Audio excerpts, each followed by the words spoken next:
Hello guys, welcome back to The Segment. Nama aku Hafiz, dan kepada sesiapa yang masih belum subscribe to channel The Segment, tekan butang like and subscribe, dan kepada sesiapa yang dah subscribe, thank you so much guys for subscribing. Okay, sebelum kita mula, aku just nak beritahu korang yang kita orang dah available di Spotify, Apple Podcast dan also di Google Podcast. Korang boleh search for The Segment Podcast. So guys, hari ni apa yang kita nak cerita tentang hari ni? Hari ni macam biasa kita akan buat malam podcast. Alright, malam podcast hari ni kita akan bersama dengan tetamu kita yang datangnya jauh daripada Indonesia. Tapi sebelum itu, jom kita roll the intro.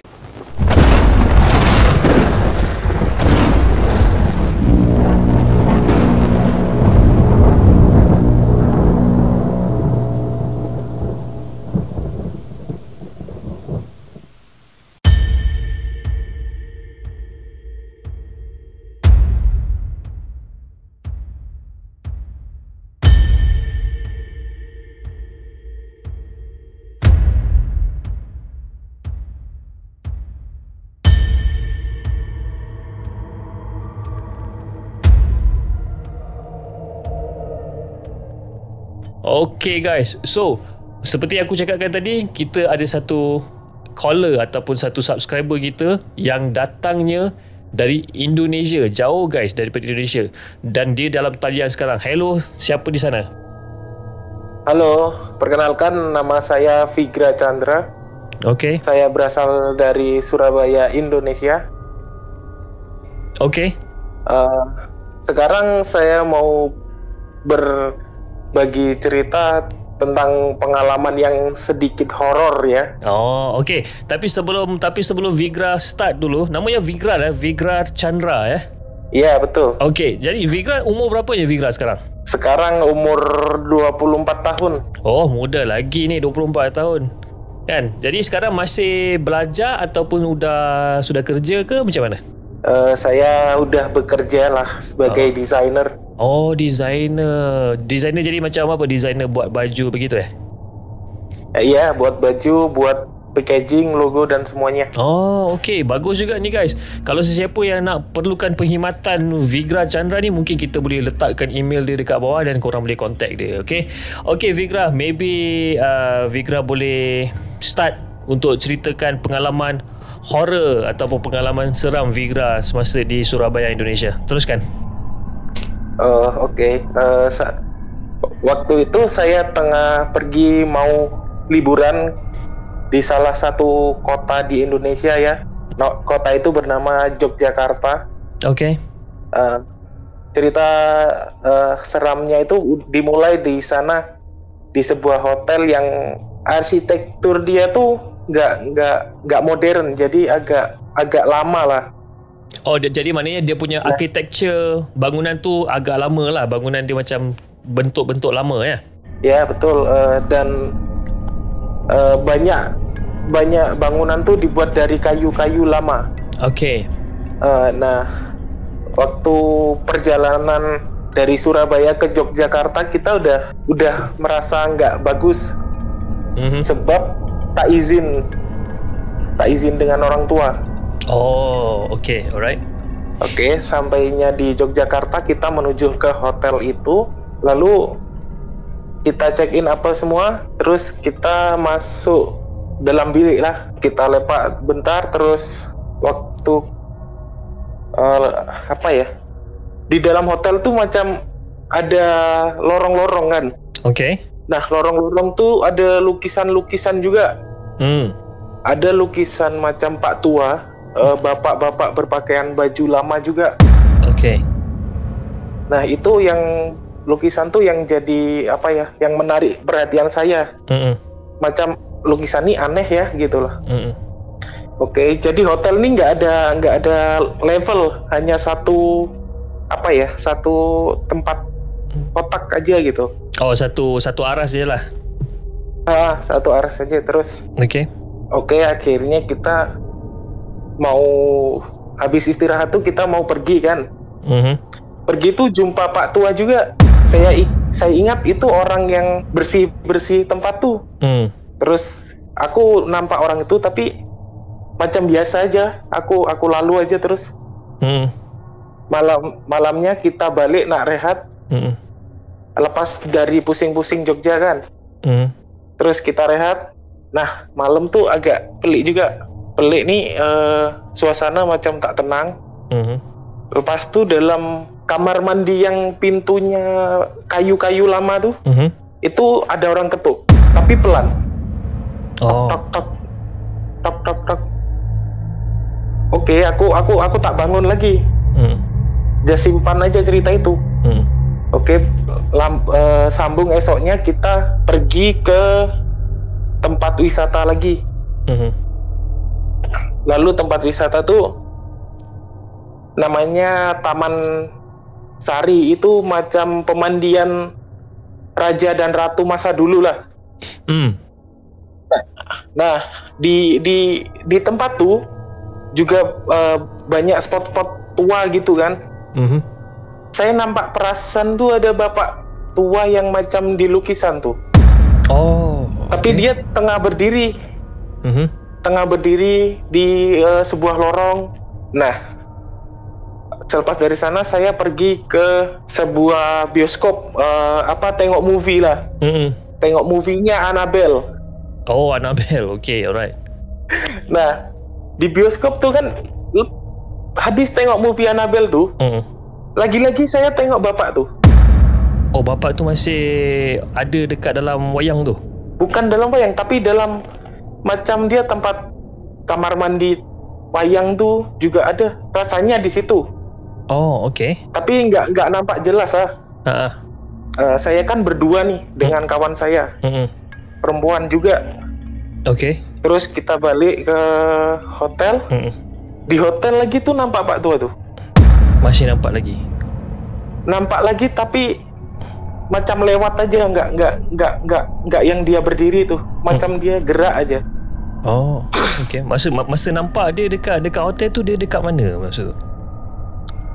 Dia dekat foto yang aku bagi itu. Depan tuh lah. Dia macam berdiri aja di situ. Yang awal aku tengok dia di situ berdiri. Terus yang aku waktu pulang malam tengok wayang tuh, dia jalan. Okay, alright. Lepas tuh habis dari jalan-jalan tuh, saya nak balik hotel, istirahat, tidur kan. Nah, masa tidur tuh malam tuh lagi-lagi lain. Ketukan pintu yang dalam bilik air tuh lagi kencang. Dar. Saya yang nak minum tuh tak jadi. Saya balik tidur lagi. Tapi suara tuh terus dalam ketukan tuh keras terus. Dar.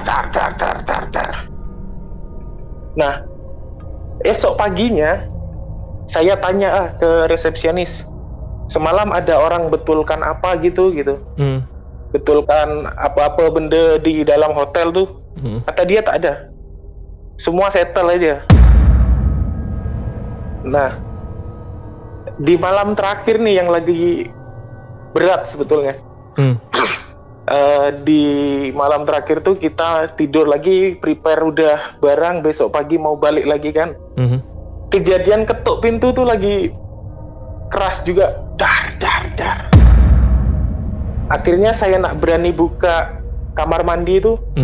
Tak ada siapa di situ. Saya balik ke resepsionis, tak ada orang, hanya satu orang penunggu katanya. Dia bapak tuh bilang, kamu kenapa malam-malam di sini gitu. Terus dia bilang, kamar aku berisik lah, kayak ada orang ketuk-ketuk dari dalam kamar mandi itu. Terus bapak yang jaga hotel tuh macam, biarlah, kayak jangan hiraukan katanya gitu. Tapi kita yang tak boleh tidur kan. Oke, aku masuk bilik, pejamkan mata tuh, tidur. Pokoknya harus bisa tidur, besok bangun pagi gitu kan. Dan akhirnya saya boleh tidur, besok pagi baru cabut. Kita balik ke stasiun, naik kereta, balik. Lepas tuh kawan yang perempuan saya ini nak cerita kan. Dia tak nak bagi cerita waktu masa di hotel, sebab dia tak mau ganggu liburan kita gitu. Dia bercerita katanya dia lebih sering tengok bapak tua tuh. Okay. macam dia makan di Malioboro. Tempat hotel kita menginap nih macam gini. Kalau Malioboro itu tourist spot, kita ada tempat keduanya lah. Selain di Malioboro, terus ada satu tourist spot lagi yang dimana di situ banyak bar, gitu-gitu. Dia macam kita makan di Malioboro pun terasa di ujung mata tuh nampak bapak tuh. Terus waktu di Taman Sari, tempat bangunan-bangunan tua tuh, dia juga nampak. Pokoknya dia lebih sering ditampaki bapak itu daripada saya kan. Tapi di malam kedua tuh dia lebih takut sebab kata dia bapak tuh dia macam mondar-mandir pulang balik depan kamar kita. Oh, oke. Jadi ada siluet bayangan tuh, dia pulang balik. Dan dia itu tahu saya mau ambil minum tak jadi, dia tahu. Nah, kan di dalam kamar mandi ada suara dar. Yeah.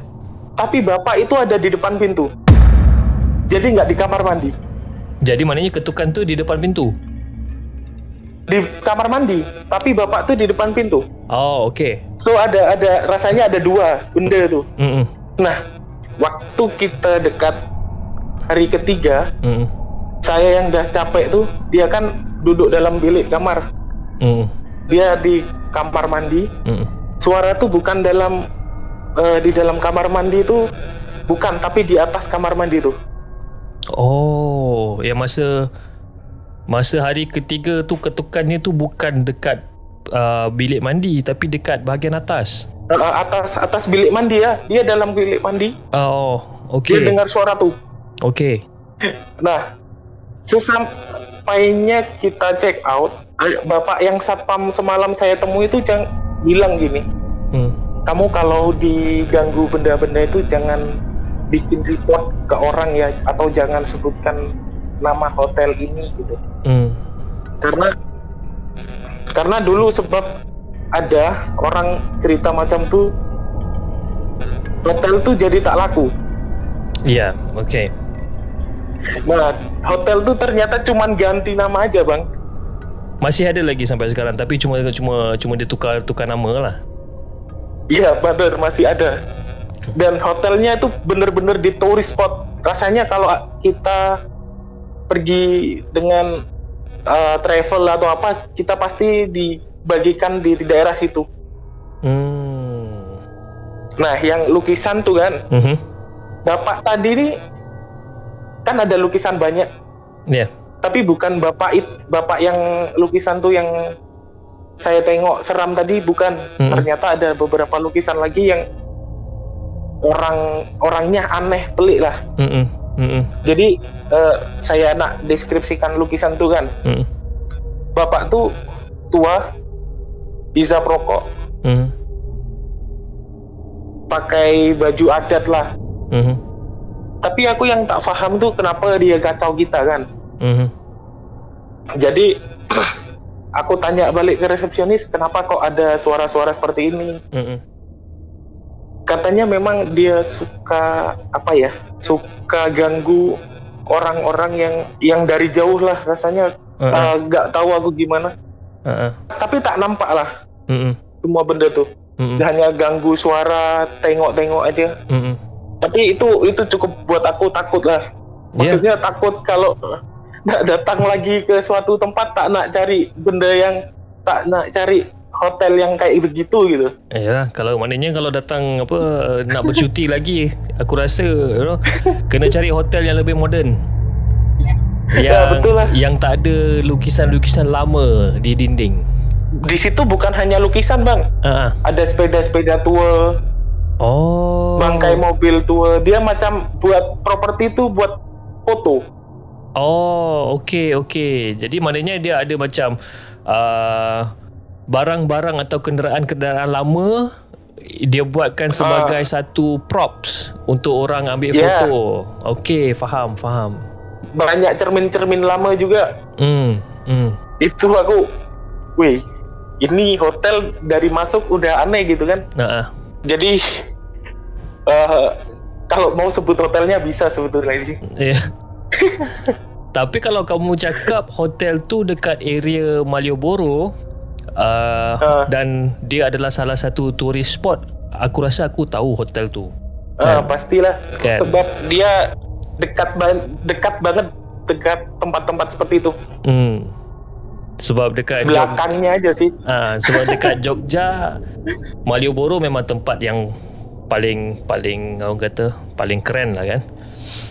Lepas tu, paling banyak orang lah. Paling banyak orang. Jadi dekat kawasan-kawasan Malioboro ada beberapa hotel yang aku tahu, dan satu hotel tu memang hotel yang jenis klasik punya hotel.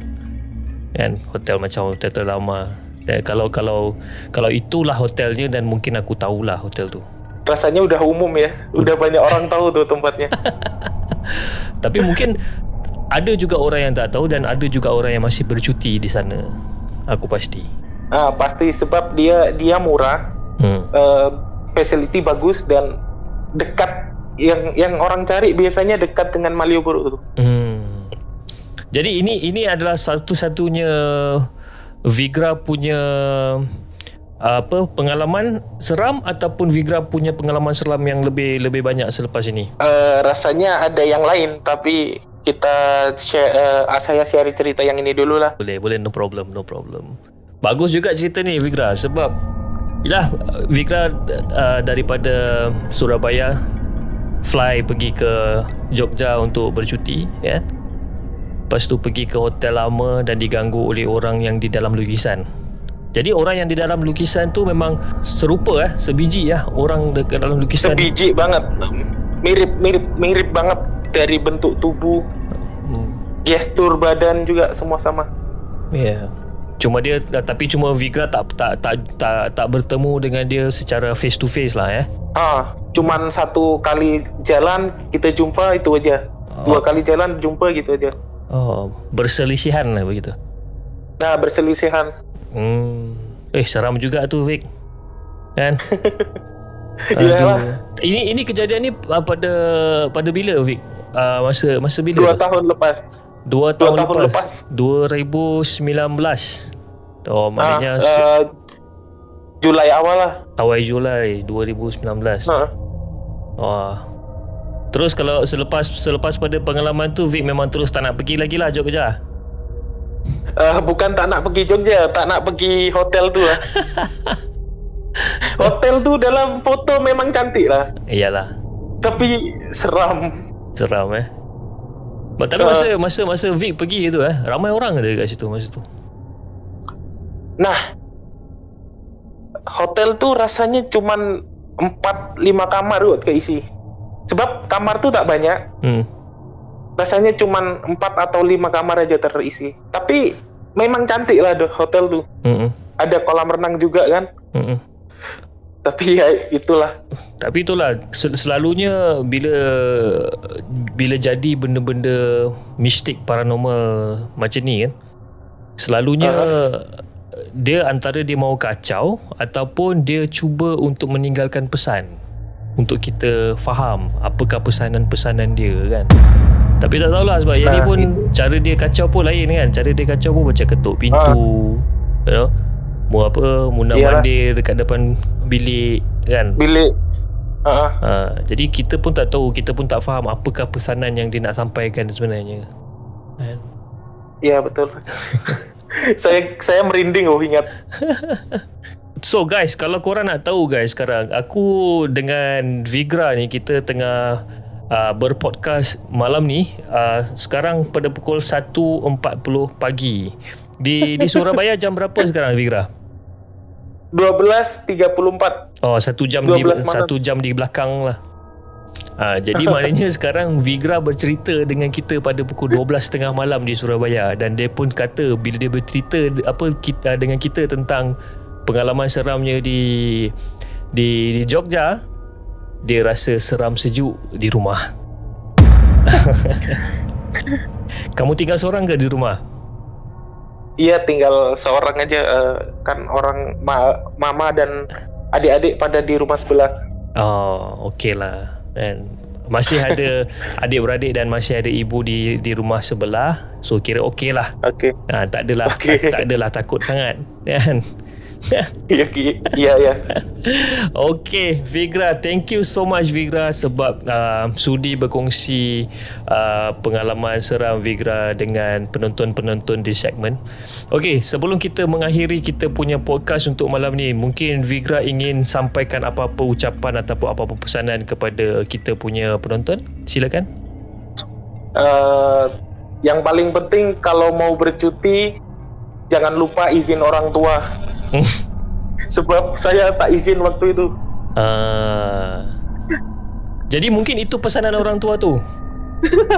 Mungkin itu pesanan orang juga, ya, mungkin itu pesanan orang tua yang di dalam gambar. Dia ketuk-ketuk jangan satu bilik dengan kamar. Dia ketuk-ketuk bilik, dia mau tanya kamu buat apa. Kan? Pulanglah ke rumah katanya.